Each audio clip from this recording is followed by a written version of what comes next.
Hey guys, Killsix here, and in today's video I want to share with you something that may completely change the way you look at the charts. One of the biggest mistakes that traders make is treating every strategy like it exists on its own. And yes, that is true to a certain extent, but the real magic happens when you can combine multiple concepts into a single trading opportunity and really put yourself in a position to maximize your profits. In this video, I'll share with you an example of how we can do that, but more importantly, this isn't just about memorizing patterns or indicators or whatever it may be. It's about the importance of learning how to actually read price action, understanding the story that the market is telling you, and using that information to fully take advantage of the trading opportunity that you're seeing. All right, let's hop in. This is an interesting one on the pound yen. Let me see if this is actually going to be a Gartley or not. High 214.67. High 214.67. So I don't take micro pips into account. If you do, this is going to be higher. But we've got looks like a Gartley. We've got a Gartley here, which is going to complete just below that 786. So it's going to give us something like this. It's going to give us a X to A to B, B to C, and then C to D down here, right? So bullish Gartley, would you guys all agree? Yep. Now, if we take a step back, which we would have done earlier, but I didn't to make this point, what have we recently done with price? If we go back to our identify. By the way, didn't I tell you? What was this, two trading edge videos ago? Didn't I tell you? Taking money from a baby. Taking money from a baby? I'm taking candy from a baby, sorry. The babies I hang around have lots of money, guys. I don't know about you guys.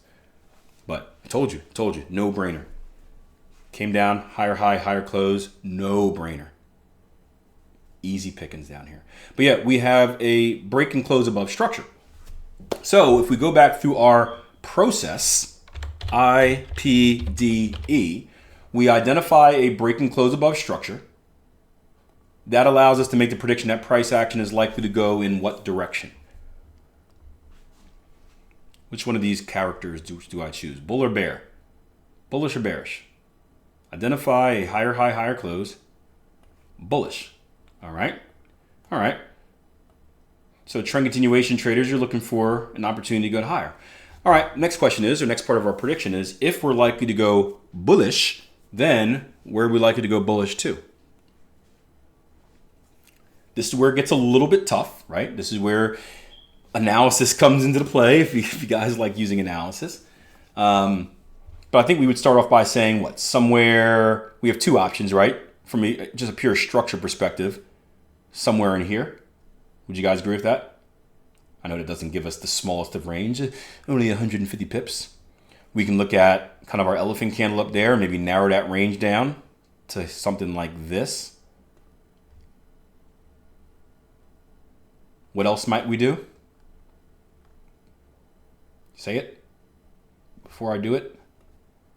Yep, we can add some volume into the equation and see where volume plays. Well, you can see that higher level, maybe not going to be as great. But we got a level right in here that stands out. So maybe not as big of a zone as we thought, but that's why we do stuff like that to see. So we have that expectation of a trend continuation trade. So now we go down to that lower time frame, and let's go back to what we initially had. We have a bullish Gartley. In a bullish scenario, you guys see what I'm getting at here? You can look at this a few ways. One, you can just trade this as the Gartley, saying, hey, Gartley trader, just trading it as a Gartley. Ooh, this is going to come around. Thank you, Ann. Ann said extended targets. This is a perfect way to kind of tie a bow on the initial conversation we had. So one, you can trade it as a Gartley, the way you always trade Gartleys. Two, maybe this Gartley is just your entry reason into a trend continuation trade. right? So instead of using like a higher high, higher close, instead of using the RSI or whatever it may be, the Gartley, the advanced pattern formation, is your entry reason into this trend continuation trade. Does that make sense? Or this is where I think it was was it Peter? We were talking about multiple targets. So in this scenario, again, because the overall prediction is that price is likely to continue higher, right? Maybe, right, in a traditional Gartley, right, you would maybe shoot for 1 or 2 targets, right? You would say, hey, you know what? I'm going to shoot for a target 1 right up here. I'm going to shoot for a target 2 right up there because it's a counter trend play. That's all I expect price to do before going back to doing what it was doing. But in this one, the expectation is different because the expectation is a continuation trade. And we know that before you even get to Gartley. So maybe you still take a target 1 here because you want to make your money, baby, right? And you want to get your stops to break even and make sure you put something in your bank, which I'm a big fan of. But maybe instead of taking a target 2 here, this is where you shoot for that bigger target 2, because this is one of those opportunities where you're not just shooting for it just to shoot there, right? You're not just saying, oh, I'm just going to put it there to put it there. You're putting it there because your analysis has shown you that you believe that price is actually likely to go there.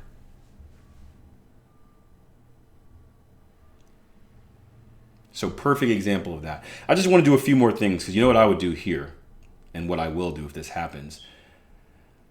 We have the beginning of our zone at 215.12. So 215.12, we're looking at a move that's about 97 pips away. Would you guys make any adjustments here? While I get this into the pro trade log, let me know if you guys would make any adjustments from a target at 216.12. Ann says, I'd move it down to below 215. Yeah, I would do this. I would say, right, I'm all a fan of structure, but we got an even-handled number here. In a move, especially with an extended target, in a move that big, I don't mind taking a little bit less to put myself in a little bit of a safer position. I would also be interested in seeing where the 1618 Fibonacci extension lines up at. So if I take the 1618 to Fibonacci extension from my X leg to my A leg right here and back down, I'd be curious to see where that lines up at. Okay, I thought it might line up right at that, so it's a little bit higher. So yeah, so I would make the adjustment to 214.97s or below 215 evens. And again, you're giving up a little bit of profit, but you're sacrificing profit for safety. And in the difference between making 98 pips and 84 pips, I will gladly take that. So cool scenario here with the pound yen. Any questions about that? The rare pattern formation that is also in a continuation type of mode. See, and you can combine advanced pattern formations with your overall ability to dissect and analyze a market. And that's why that skill is important, right? Pattern traders, I know you want to think, oh, I'm just going to learn patterns and trade them. And you can, but one, you need to understand price action to identify a pattern in the first place. If not, you're going to have some funky X to A legs. But two, this is a small way to increase your edge. Although it may be rare, if you can find the rare opportunity where you can put yourself in a position to make a little bit more out of a trading opportunity, again, those are the small things repeated over time that allow your equity curve to keep moving in the right direction. Maximizing your opportunities and not doing dumb stuff. That is the formula to successful trading. There you go. Now, before you go, I want you to be the first to know that registration is officially open for our late June 2-day trading workshop.